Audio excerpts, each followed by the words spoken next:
Bonjour à tous et bienvenue dans Smart Patrimoine. Smart Patrimoine, l'émission qui vous accompagne dans la gestion de vos finances personnelles, mais qui décrypte également avec vous les actualités, les enjeux du secteur de la gestion de patrimoine. Une émission tous les jours à 13h sur Bismart. Et au sommaire de cette édition, nous commencerons comme tous les mercredis avec l'écho des cryptos, le rendez-vous crypto-monnaie ou crypto-actifs de Smart Patrimoine.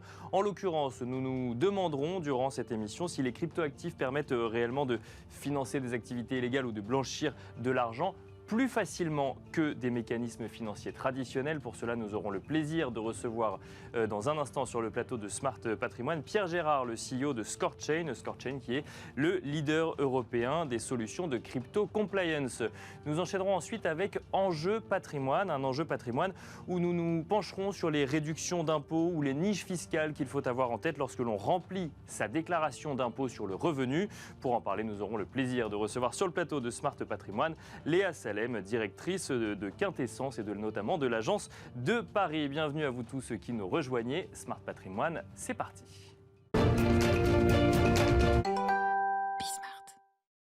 Et nous commençons donc avec l'écho des cryptos, le rendez-vous crypto-monnaie ou crypto-actifs de Smart Patrimoine. Les crypto-actifs, justement, permettent-ils réellement de financer des activités illégales ou de blanchir de l'argent plus facilement que des mécanismes financiers traditionnels? Est-ce une solution envisagée de manière plus récurrente par les personnes qui voudraient justement financer des activités illégales ou blanchir de l'argent? C'est en tout cas une idée reçue qui se maintient, et d'autant plus que le sujet est régulièrement amené lorsqu'il s'agit d'apporter une régulation sur les crypto-monnaies. On a voulu y voir plus clair et pour cela, nous avons invité sur le plateau de Smart Patrimoine Pierre Gérard, le CEO de ScoreChain. Bonjour Pierre Gérard. Bonjour. Bienvenue sur le plateau de Smart Patrimoine. ScoreChain, on le présente rapidement, donc leader européen des solutions de crypto compliance, et vous avez notamment parmi d'autres solutions une solution, un logiciel qu'on appelle AML, un logiciel anti-blanchiment d'argent qui permet de vérifier finalement de tracer les fonds lorsque on propose des solutions de paiement en crypto-monnaie, de vérifier si ça ne sert pas à blanchir de l'argent. Vous êtes donc la personne tout indiquée pour nous répondre si il y a beaucoup d'idées reçues ou quand même une part de vérité dans ces affirmations. Déjà, première question, on peut donc lutter, si c'est une des solutions proposées par blockchain, contre le risque de blanchiment d'argent en crypto-monnaie aujourd'hui en 2022 ? Bien entendu, on le fait depuis 2015 et on n'est pas les seuls au monde à le faire. Aujourd'hui, on permet à nos clients, des entreprises qui donc traitent des crypto-monnaies, des crypto-actifs, de répondre à leurs obligations réglementaires, donc en termes d'origine des fonds. Donc le blanchiment, dans le monde traditionnel, c'est utiliser des paradis fiscaux, utiliser des sociétés écrans, des prête-noms, multiplier les transactions pour essayer de réinjecter des fonds qui ont l'air propres. Dans les cryptos, c'est un peu le même principe. On va utiliser des plateformes d'échange dans différents pays qui sont plus ou moins régulés. On va passer d'un token à une crypto-monnaie, par exemple. On va multiplier les transactions, ce qui est beaucoup plus facile. Donc là, ça pourrait dire, attention, là, il y a un danger, parce qu'on peut créer autant de transactions qu'on veut, très simplement, à faible coût. D'accord, ouais. Mais la contrepartie, c'est que toutes ces transactions sont immuables et toujours visibles. Et donc, on peut remonter au fil du temps et on peut, à partir du moment où on a une information complémentaire, retirer un petit peu, remonter toute la chaîne pour pouvoir identifier la personne ou vérifier l'origine des fonds. Alors, pour bien comprendre, finalement, quand on veut blanchir de l'argent, alors on n'est pas là pour donner un cours pour blanchir de l'argent, mais on explique un petit peu comment ça fonctionne pour essayer de comprendre, effectivement, comme dans les deux cas, si c'est plus risqué dans un cas ou dans l'autre. Dans les deux cas, en fait, on essaye de créer suffisamment de transactions pour perdre finalement celui qui voudrait remonter à l'origine des fonds. Ce que vous nous dites, c'est que ça peut être plus simple, effectivement, avec des crypto-monnaies que dans un mécanisme de finance traditionnel, parce que j'imagine que quand on passe par la finance traditionnelle, il faut faire appel à des banques qui sont plus ou moins complices au début, avant de réinjecter ça progressivement dans une finance traditionnelle et dans l'économie réelle, alors que finalement, en crypto-monnaie, on peut le faire derrière son ordinateur. Sauf que ce que vous nous dites également, c'est que c'est marqué ensuite à vie et qu'on peut remonter dans un second temps beaucoup plus facilement chaque transaction en crypto-monnaie, là où quand on aurait des banques ou autres, ou des organismes dans des paradis fiscaux ou autres, il est beaucoup plus compliqué d'avoir accès à l'information des transactions en question. Voilà, ce n'est pas forcément des banques complices, ça veut dire que les banques n'ont pas forcément accès à tout l'historique des transactions. Et si on a je parle en tout début de chaîne, pas en fin de chaîne. Oui, mais bien entendu, donc on a accès, ils vont pouvoir remonter une fois, deux fois, et puis arriver à des documents qui peuvent prétendre à une origine des fonds légale. Encore une fois, les cryptos, la blockchain, toutes les transactions, notamment Bitcoin par exemple, depuis 2010, depuis plus de 10 ans, 12 ans maintenant, sont marquées et on pourra toujours remonter. On va même voir aujourd'hui si tout d'un coup des fonds de 2011 sont en train de bouger. D'accord. Ouais. Et il y a eu des affaires assez médiatisées, comme l'arrestation de l'administrateur de Silk Road, qui avait laissé une trace d'adresse IP dans un forum, et avec la blockchain, a pu remonter et bien l'identifier, remonter jusqu'à lui. D'accord. Donc il était possible de l'identifier alors qu'il était passé essentiellement par des blockchains. Oui, mais c'est les Silk Road, le marché de la drogue sur Internet, l'Amazon de la drogue, et qui acceptait les paiements uniquement en crypto-monnaie. Et donc voilà, et le FBI avait arrêté cette personne c'est un cas qui est très médiatisé. Plus récemment, Twitter a été victime d'un scam et des comptes célèbres ont été piratés et demandés à l'envoi de Bitcoin. Bien sûr. Voilà, en quelques jours, c'est des gamins, je pense, qui ont été identifiés parce que dès qu'on a un point d'entrée, parce qu'on peut faire des multiples transactions dans la blockchain, dans les différentes blockchains, mais lorsqu'on va dépenser ces fonds, acheter un bien ou les retransformer en euros, par exemple, il y a une reconnexion avec le monde réel. Et donc, on va identifier une information et on peut vraiment vérifier toute l'origine des fonds, dans le cas d'un onboarding, par exemple, dans une banque, ou bien, dans le cas d'une investigation policière, également, remonter toute la chaîne.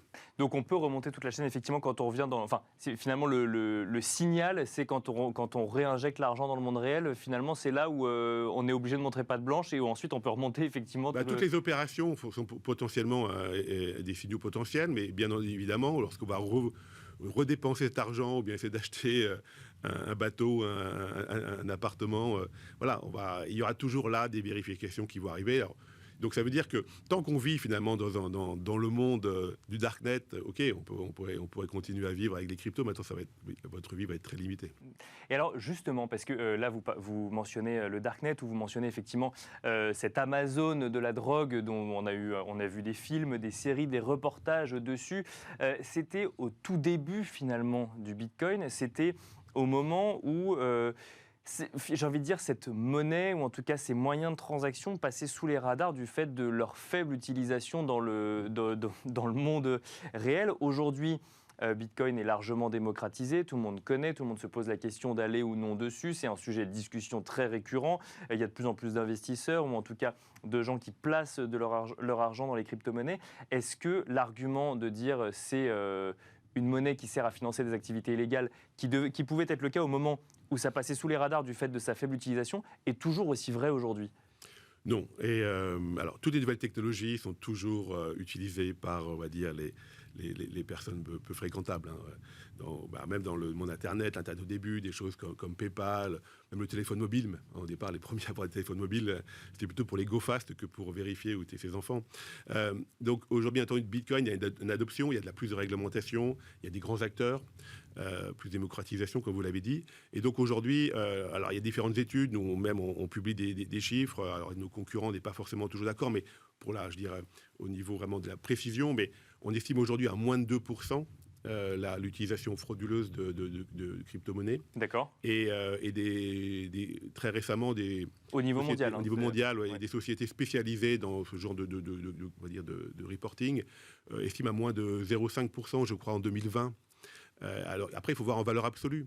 En valeur absolue, les crypto-monnaies, la market cap, comme on dit, donc la valorisation totale des crypto-actifs, elle est autour de 1 500 milliards. D'accord. Les derniers rapports des papiers, des investigations des journalistes récemment faisaient état de plus de 10 000 milliards dans les paradis fiscaux. Donc voilà, on parle de 1 500 milliards, 10 000 milliards. Alors même si on n'a que quelques pourcents de 1 000 milliards ou de 1 500 milliards, ça reste très éloigné de 10 000 milliards. Donc il y a un gros travail qui est fait, un gros travail de fond qui est fait en fait. Et donc ça veut dire qu'il y a moins de valeur sur l'intégralité des crypto-monnaies que ce qu'on peut trouver dans des paradis fiscaux. Alors tout ce qui est dans un paradis fiscal n'est pas forcément en lien avec des financements d'activités illégales, mais globalement essaie de sortir un petit peu d'une manière ou d'une autre d'un système financier traditionnel. Alors j'ai envie de vous poser cette question, pourquoi est-ce que cette idée reçue reste au-temps. Ces premières transactions illégales comme cette Amazon de la drogue dont vous parliez, qui ont fait un tel scandale que du coup ça a imprimé une sorte de marque de financement illégal, ou c'est la peur finalement d'une économie parallèle? Pourquoi cette idée reçue reste de blanchiment d'argent et de financement d'activités illégales? Je pense que toute innovation fait peur aux acteurs en place. Et on va prendre un exemple tout simple, Uber contre les taxis G7 par exemple. Bien sûr, oui. Et donc à notre échelle, ces crypto-monnaies, crypto-actifs par rapport aux monnaies fiduciaires, aux monnaies fiat, aux monnaies de banque centrale, bien entendu, les grands acteurs ont besoin de s'adapter, ont besoin de temps. Et naturellement, on l'a vu dans toutes les innovations, encore une fois, il y a une sorte de ralentissement. Voilà, on essaie de pousser une pression sur les nouveaux acteurs pour que les grands acteurs aient le temps, eux, de se développer aussi. Alors, bien entendu, il faut de la régulation, il faut protéger le consommateur, mais il faut que la réglementation permette également à l'innovation de se développer. Alors justement, en matière de réglementation, il y a des discussions au niveau européen en ce moment. On ne va pas revenir dessus, on en parle souvent dans l'émission. Simplement, il y a une réglementation européenne qui est en train de se mettre en place, et il y a une réglementation française qui est déjà plus ou moins mise en place, notamment à l'initiative de l'AMF qui a créé le statut de PSAN, de prestataire de services en actifs numériques.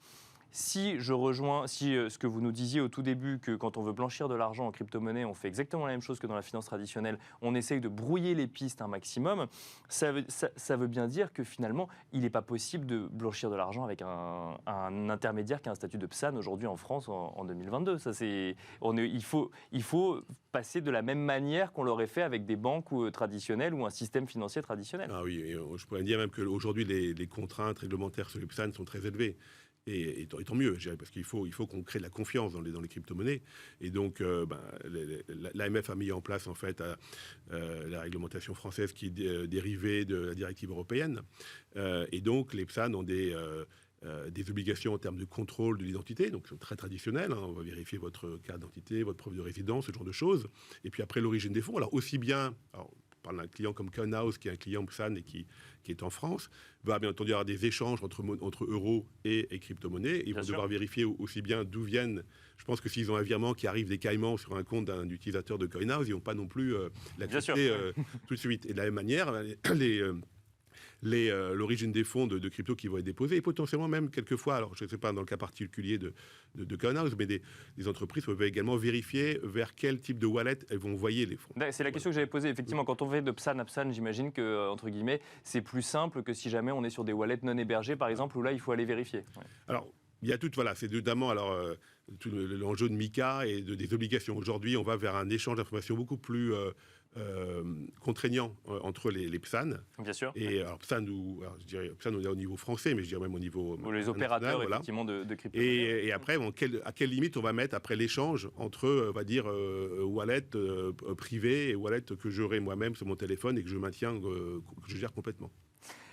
Pour finir, Pierre Gérard, du coup, en 2022, on a ces idées reçues qui restent, un écosystème crypto qui veut se développer. Vous proposez des solutions de compliance, une solution qui, normalement, permet de faire le lien entre l'angoisse des uns et la volonté de se développer des autres. Qu'est-ce qu'il faudrait améliorer, selon vous, aujourd'hui? Ça doit passer forcément par une réglementation européenne? Oui, alors, il faut déjà plutôt avoir une réglementation mondiale. Parce qu'on est bloqué, ouais. Voilà, après je peux échanger très facilement avec n'importe qui dans le monde à tout moment. Mais il faut qu'on ait une cohérence sur les réglementations et les contraintes soient les mêmes et pèsent le même poids sur les différents acteurs. Donc il faut une harmonie mondiale. Bien entendu, après, chaque pays peut mettre des spécificités, comme dans toutes les réglementations. Et puis, permettre que finalement on trouve un point d'équilibre entre les acteurs traditionnels qui vont aller vers ce marché des crypto-monnaies et les acteurs, les startups, les crypto-natives qui vont rejoindre également l'écosystème traditionnel de la finance et là, qui crée la véritable valeur. Merci beaucoup Pierre Gérard. Je rappelle que vous êtes le CEO de ScoreChain, donc leader européen en matière de crypto compliance. Merci beaucoup. Merci à vous. Et quant à nous, on se retrouve tout de suite dans Enjeu Patrimoine.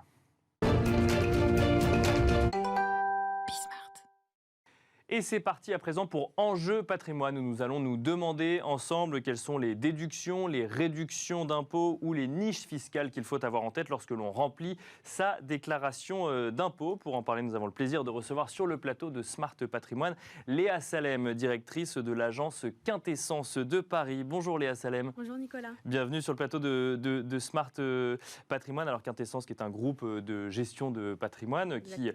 qui accompagne finalement ses clients dans l'intégralité de la gestion de leur patrimoine. Aujourd'hui, on va faire un focus sur la déclaration d'impôt sur le revenu qui concerne du coup tous les épargnants et tous les contribuables. On va essayer de comprendre en fait quels sont tous les avantages fiscaux, toutes les niches fiscales qu'il faut avoir en tête lorsqu'on remplit sa déclaration de revenus. Alors, il y en a énormément, mais il y en a quand même qui sont plus récurrentes que d'autres. Est-ce que vous constatez, vous, qu'il y a des choses qui reviennent très régulièrement et qu'il faudrait avoir en tête lorsqu'on se met à remplir sa déclaration d'impôt sur le revenu ?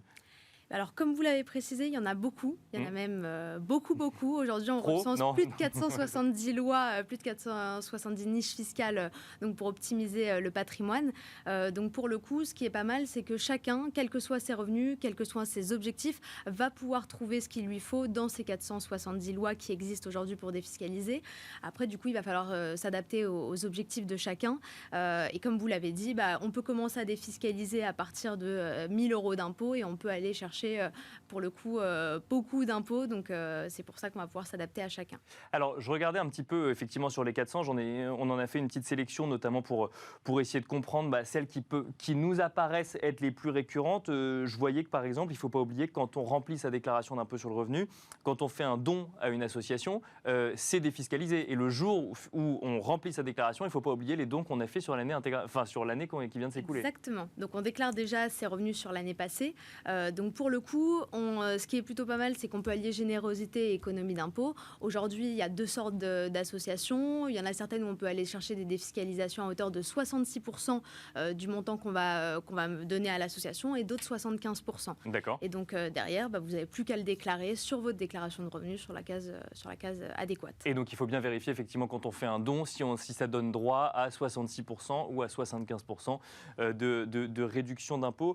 Je voyais pareil que lorsqu'on emploie un salarié ou une salariée à domicile, que ce soit pour s'occuper de son jardin, pour s'occuper de ses enfants, pour éventuellement faire le ménage, là, pareil, il ne faut pas l'oublier le jour où on remplit sa déclaration d'impôt. Exactement. D'ailleurs, je vais revenir peut-être sur les 3 façons aujourd'hui de défiscaliser. Donc, la première, c'est le crédit d'impôt. Comme vous l'avez évoqué, c'est en fait, ça va beaucoup passer par l'emploi d'un salarié à domicile. Donc, ça revient à payer quelqu'un pour faire une prestation. Donc, ça peut être du ménage, ça peut être du jardinage, ça peut être des cours à son enfant. Et on va pouvoir se voir rétrocéder 50% de la somme qu'on a payée pour cette prestation. D'accord. À côté de ça, 2 autres leviers aujourd'hui qui vont beaucoup ressortir, et on va sûrement en discuter, c'est la déduction d'impôt et la réduction d'impôt. Donc déduction d'impôt, c'est je vais venir déduire des choses de mon revenu net imposable et de fait baisser mon impôt. D'accord. Et enfin, la réduction va avoir un impact directement sur le montant de l'impôt. D'accord, donc crédit d'impôt, déduction d'impôt, réduction d'impôt. Donc 3 choses à avoir en tête. En fait, c'est juste que le calcul ne se fait pas au même endroit. C'est juste finalement, que le calcul ne se fait pas du tout au même endroit. Dans la déclaration fiscale. Donc crédit d'impôt lorsqu'on emploie des salariés à domicile et quand on est, en tant que particulier, employeur d'une autre personne, voire de plusieurs autres personnes. Exactement. Donc on peut aller chercher en plus de jolies défiscalisations. Après, sur ces leviers-là, on n'est pas vraiment sur de la création de patrimoine. D'accord. Mais en tout cas, quitte à payer quelqu'un, autant aller chercher une économie d'impôt. Pour ce qui va être de la création, enfin en tout cas, aller vraiment chercher de la création de patrimoine, on va plutôt être sur des niches, soit de déduction d'impôt via des placements comme l'assurance vie ou le plan épargne retraite, par exemple, et via de la réduction d'impôt sur des placements, par exemple immobiliers, comme du Pinel, du Malraux ou d'autres lois de ce type-là. Alors je vous propose qu'on aille sur la déduction d'impôt dans un premier temps, l'assurance vie, le PER ou ce genre de placement. Alors l'assurance vie plus que le PER, parce que le PER est plus jeune, mais sont des placements qui sont connus et répandus. Là aussi, ça peut ouvrir des déductions d'impôt lorsqu'on remplit sa déclaration de revenus. Exactement. Donc aujourd'hui, je sais que pas mal d'épargnants, on a beaucoup d'épargne sur des livrets A, des LDD, etc. Donc ce type de livret, aujourd'hui, sont pas très rémunérateurs, ne sont pas imposés à côté, mais pour autant ne génèrent pas de rémunération. D'accord. Donc l'idée, c'est d'aller chercher des placements un peu plus performants, comme de l'assurance vie ou du plan épargne retraite. L'assurance vie, en l'occurrence, ne va pas avoir réellement d'impact au niveau de l'impôt. On ne va pas baisser son impôt. Par contre, on va aller chercher de la rentabilité et des avantages, mais ça, ce sera peut-être un autre sujet au niveau des frais de succession. D'accord. Par contre, le plan épargne retraite, en effet, consiste en de la déduction, c'est-à-dire que si vous mettez de l'argent sur un plan épargne qui va être bloqué jusqu'à votre retraite, donc double avantage puisque vous constituez aussi du revenu pour plus tard, et ben ça va être déductible à l'instant T de vos revenus nets imposables. Chaque versement, par exemple, que j'aurais fait en 2021, au moment où je remplis ma déclaration d'impôt sur le revenu en 2021, sont déductibles. Exactement. De l'assiette imposable, c'est-à-dire que je les enlève de mes revenus ou en tout cas de ce que je déclare. Avec certains plafonds qui vont dépendre de chaque revenu et de chaque personne, mais pour le coup, exactement ça, c'est déductible. Et ce qui est plutôt pas mal, c'est que quand on verse sur un plan épargne retraite, il faut savoir qu'aujourd'hui on est imposé selon différentes tranches d'imposition et c'est ces revenus les plus élevés qui sont les plus imposés. Et quand on verse sur un plan épargne retraite, on va venir déduire en fait ce qu'on a mis du haut de sa tranche d'imposition. Donc on peut repasser sur la tranche d'en dessous. On peut repasser sur la tranche d'en dessous. Et donc ça a tout son intérêt. Plus la tranche d'imposition du contribuable est élevée, plus ça va lui permettre de défiscaliser. Et à contrario, le PER peut être aussi utilisé sans déduction à l'entrée, sans déduction fiscale, et juste comme du revenu complémentaire en vue de la retraite, pour s'astreindre un petit peu à se créer une retraite. Et c'est un des sujets actuels en ce moment. Alors, sachant qu'il y a une fiscalité à la sortie, mais là, ce sera pas en 2022, ce sera le jour où on actionnera finalement le PER quand on du coup, on sera à la retraite. Je voyais que les contrats de prévoyance aussi permettent de réduire son impôt. Alors, quand je dis réduire, je ne rentre pas sur les 3 leviers. On parle de déduction d'impôt, là aussi. Sur les contrats de prévoyance et assurance vie, comme il n'y a pas vraiment de déduction ou réduction d'impôt qui vont se faire. Ça va vraiment plus être au niveau d'autres objectifs liés justement à de la prévoyance et à certaines rentabilités qu'on peut aller chercher. Donc, ou alors dans des cas de transmission, mais là pour le coup on n'est pas sur une déclaration d'impôt sur le revenu, même si on est dans le sujet de la fiscalité. Dans la famille des déductions d'impôt sur une déclaration d'impôt sur le revenu en 2022, Léa Salem, est-ce qu'il y a d'autres choses qu'il faut avoir en tête ?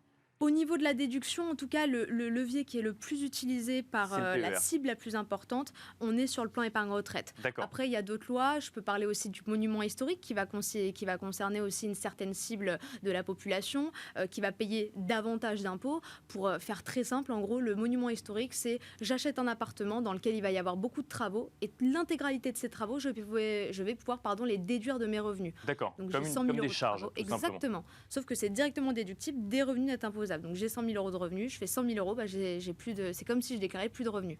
Par contre, on est sur des niches qui ne correspondent pas au plus grand nombre et pour le coup, le monument historique, tout de suite, on part sur des budgets qui sont assez importants. Parce qu'on est dans un investissement immobilier d'un bien considéré comme un monument historique et qui permet du coup de bénéficier de cette déduction d'impôt. Si on rentre sur le troisième levier maintenant, la réduction d'impôt, là ça nous fait une transition toute trouvée parce qu'on reste toujours dans l'immobilier et dans des investissements immobiliers qui ouvrent droit à des réductions d'impôts. Et ça, il faut les avoir en tête quand on fait sa déclaration d'impôt sur le revenu. Totalement. Et en plus, ça peut vous faire, pour le coup, la réduction d'impôts à travers des leviers immobiliers. Vous pouvez tout de suite aller chercher des montants qui sont considérables en termes d'économie d'impôts et très important en vous constituant un capital aussi en vue de la retraite pour les enfants. Comme on nous l'a toujours dit, investir dans la pierre, c'est un point positif. Et investir dans la pierre, par le biais de ses impôts, c'est encore mieux. Donc pour le coup, il existe aujourd'hui des façons de défiscaliser dans l'immobilier, dans l'ancien et dans le neuf. Donc dans l'ancien, vous allez trouver le Malraux par exemple, et dans le neuf, vous allez trouver le Pinel, le LMNP Censi-Bouvard. Et alors si on commence par l'ancien, le Malraux, c'est différent du monument historique, hein, c'est deux choses différentes. Je dirais pour faire simple que c'est un petit peu le petit frère du monument historique. C'est proche, c'est ça. C'est pas le même montant. Exactement, on est sur le principe de la réduction et non de la déduction. Vous allez défiscaliser en fait 30% du montant des travaux. Donc, mais directement réduit du montant de votre impôt. À côté, le neuf, on est du coup toujours sur le principe de la réduction. Le neuf, c'est une loi qui correspond, on va dire, à une cible un peu plus importante de la population. Surtout, je ne sais pas si il y a plein de lois qui passent en ce moment qui vont venir faire qui vont restreindre le fait qu'on puisse louer des logements dans l'ancien. Bien sûr, oui, en tout cas des passoires énergétiques. Oui. Exactement. Donc pour le coup, le neuf va avoir cet avantage-là. Et sur typiquement le Pinel, qui est une des lois qui ressort beaucoup en ce moment et qui est amenée à disparaître sur les prochaines années, vous pouvez défiscaliser par exemple sur un bien à 200 000, 4 000 euros par an sur les 9 prochaines années de votre impôt directement. Et donc là, on est sur de la réduction d'impôt sur le revenu du FLO. Pinel, on est d'accord que c'est la même chose. Je précise pour les gens qui nous écoutent. Pour le coup, je parlais du petit frère tout à l'heure. Là, c'est le grand-père du Pinel, puisque le Duflot a été remplacé par le Pinel. Exactement. Et là, maintenant, on parle de Pinel Plus, mais tout ça, c'est la même famille d'investissement dans le neuf, d'investissement locatif, on est d'accord? D'investissement locatif, exactement. Investissement locatif dans le neuf qui ouvre donc des droits à des réductions d'impôts. Alors après, comme tout investissement immobilier, il faut quand même se faire accompagner pour être sûr que l'investissement immobilier soit rentable. Ça, c'est un autre sujet, mais en tout cas, fiscalement, c'est comme ça que ça fonctionne. Fiscalement, c'est comme ça que ça fonctionne. Et très important, un conseil pour tous vos auditeurs, aujourd'hui, se faire accompagner essentiel par un gestionnaire de patrimoine ou autre personne, mais également dès que c'est du locatif, sur de la gestion locative, sur du courtage en financement, pour s'assurer que tout soit bien mené derrière et qu'on puisse justement bien déclarer au niveau de sa déclaration de revenus. Alors, je vous propose donc là, on a regardé les 3 grands leviers. Je vous propose de regarder un petit peu des situations comme ça, qui auraient pu avoir lieu en 2022, et regarder si ou non ça ouvre droit à des réductions, déductions ou crédits d'impôt. J'ai vendu ma résidence principale en 2021. J'ai réalisé une plus-value. Est-ce que je suis imposé sur cette plus-value ? L'avantage de la résidence principale, c'est qu'aujourd'hui, il n'y a pas d'impôt sur la plus-value, contrairement à la résidence secondaire ou à des investissements locatifs. Donc l'intérêt, en tout cas, pour ces autres types d'investissements, hormis la résidence principale, c'est de s'y prendre tôt, parce que l'impôt sur le revenu fait mal, donc l'impôt sur la plus-value peut le faire encore plus. Donc, mais plus on s'y prend tôt, mieux c'est. Pas de fiscalité sur la plus-value sur de vente sur la de la plus-value résidence de la résidence principale. Je pars à la retraite en 2021, je touche des indemnités, elles sont fiscalisées ? Pour le coup, malheureusement, oui, elles sont fiscalisées. Après, il faut se renseigner au moment de sa déclaration de revenus sur quelle est la façon de les déclarer la plus adéquate et la mieux pour chaque contribuable. Il y a par exemple le système du quotient aujourd'hui qui permet d'aller optimiser un petit peu ces indemnités retraite. J'héberge une personne dépendante chez moi. Est-ce que là, ça m'ouvre le droit à des déductions ou des réductions d'impôts ou un crédit d'impôt ? En effet, une personne dépendante qui fait sa déclaration peut aujourd'hui bénéficier d'un crédit d'impôt à hauteur de 25% et ça peut être en tout cas lié à son logement, à sa dépendance, toutes les dépenses engagées à ce niveau-là. Et alors, une question peut-être un peu plus d'actualité, il y a eu un certain nombre de primes qui ont été versées sur les dernières années, alors on va se concentrer sur 2021, mais des primes Covid, des primes inflation, ou pouvoir d'achat pour soutenir les ménages les plus modestes. Est-ce que c'est considéré comme un revenu? Est-ce que je dois le déclarer dans ma déclaration d'impôt sur le revenu? Tout est à déclarer. Pour autant, ces primes, il y en a eu plusieurs, en tout cas ne sont pas aujourd'hui, ne vont pas être fiscalisées. Donc c'est un joli cadeau qu'a fait l'État aux contribuables. Et c'est pour ça que ça s'appelle des primes. Autre question toujours en lien avec la situation de pandémie qu'on a vécue pendant 2 ans. Beaucoup se retrouvaient en télétravail. Parfois, il a fallu faire des investissements. Ça a coûté de l'argent. Il y a eu des frais. Est-ce que ça m'ouvre le droit potentiellement à des réductions d'impôts ou est-ce que c'est pas pris en compte en 2022 encore? Alors, il y a eu des frais liés au télétravail. Donc aujourd'hui, vous avez 550 € qui sont liés à ces frais-là. Après, pour le coup, des personnes donc 550 € déduits de sa déclaration. Exactement. D'accord, oui. Et donc aujourd'hui, vous avez possibilité de déclarer pour des personnes qui ont fait moins de routes, par exemple des commerciaux en région liés justement à la période de Covid. Vous pouvez déclarer des frais liés en plus au télétravail, donc qui peuvent être liés à vos charges informatiques, aux charges de l'appartement où vous résidez, évidemment en étant raisonnable, mais maintenant vous avez le droit de déclarer sous certaines conditions des dépenses liées à vos frais de télétravail. Et alors, au-delà des réductions ou des déductions, si j'ai des enfants au sein de mon foyer fiscal qui travaillent, mettons en alternance, et qui touchent un revenu, est-ce que du coup, ma déclaration d'impôt et ma fiscalité se voient automatiquement augmenter ? Impacté. Alors pour le coup, un enfant qui travaille déjà, il faut bien vérifier est-ce que vous avez intérêt ou non à le déclarer sur votre foyer fiscal. Et pour le coup, sur quelqu'un qui travaillerait par exemple un alternant ou en apprentissage, aujourd'hui vous avez des abattements qui sont assez intéressants puisque je crois qu'on est sur 18 760 € aujourd'hui d'abattement en dessous duquel ça ne rajoute aucune fiscalité. Donc pour le coup, tout ce qui serait au-dessus de 18 760, ce qui n'est pas le cas de la majeure partie des apprentis aujourd'hui, là pour le coup seront imposés, tout ce qui sera au-dessus de ça. Merci beaucoup Léa Salem de vous être prêtée à l'exercice de regarder les déductions, les réductions, les crédits d'impôt, les niches fiscales avec nous. Alors on ne les a pas toutes passées en revue, mais on a essayé de passer en revue les plus récurrentes, ou en tout cas celles qu'il faut avoir en tête lorsqu'on remplit sa déclaration d'impôt sur le revenu. Je rappelle que vous êtes directrice de l'agence Quintessence à Paris. Merci beaucoup. Merci à vous. Et quant à vous, je vous donne rendez-vous demain à 13h sur Bismart pour un nouveau numéro de Smart Patrimoine.